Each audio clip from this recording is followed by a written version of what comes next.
Sarah, I was gonna go out to the pool, but there was a closed sign and it made me really sad. So I'm just gonna make this video in my swimsuit, which is actually appropriate because we're gonna talk about The Siren by Kiera. The Siren is this book about a girl named Kaylin who, instead of dying in the ocean, made an agreement with her being the ocean, who is a main character in the story, that she would live 100 years as a siren and help lure ships and people to their death in the water, sort of keeping up this balance and this circle of life.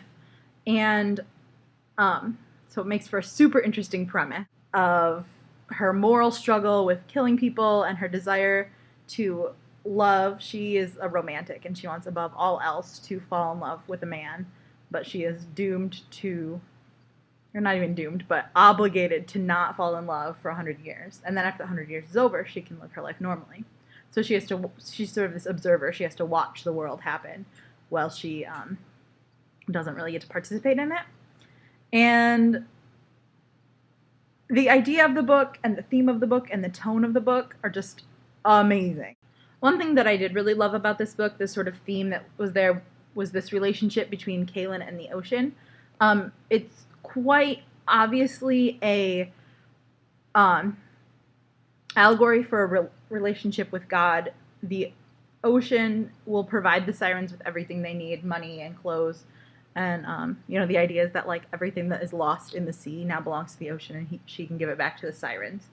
And, but she goes through a lot of the story being very angry with the injustice that, the ocean has given her. And it's not until she really gives the ocean a chance to talk with her and understand both sides of the story, and then we see that the ocean loves these girls, the sirens. There's like 5 of them total, and there's like, you see the conflict between the sirens and their different goals and reasons that they're there. That the ocean really loves them and cares for them, and they sort of rebel back and forth. You could also equate it to a parent-child relationship, but it views the ocean as this force that I think is very appropriate in a religious sense. But the writing, let's talk a little bit about Kiera. I found Kiera a long time ago, back when Twilight was really big. She had a YouTube channel with her friend Liz called Twi Curls. And I don't know if I ever showed you any of their stuff, but it's amazing. It's hilarious. They're one of my favorite vlog channels, even still. Like, they tell you in high school to, like, write about your role models. And I was always like, I don't really have a role model, because I hadn't yet found Kiera. She's just great. The writing, especially the first half, moves on very slowly. And once you get into the second part, where there's more interaction with other characters, and there's a love story, it picks up. But, I've spent a lot of time reading fan fiction, as you know, and which means I've spent lots of time reading the work writers without editors. And I think that is where good writing really comes from. I've just spent a lot of time, again, reading amateur writing and researching and studying the publishing world and following authors.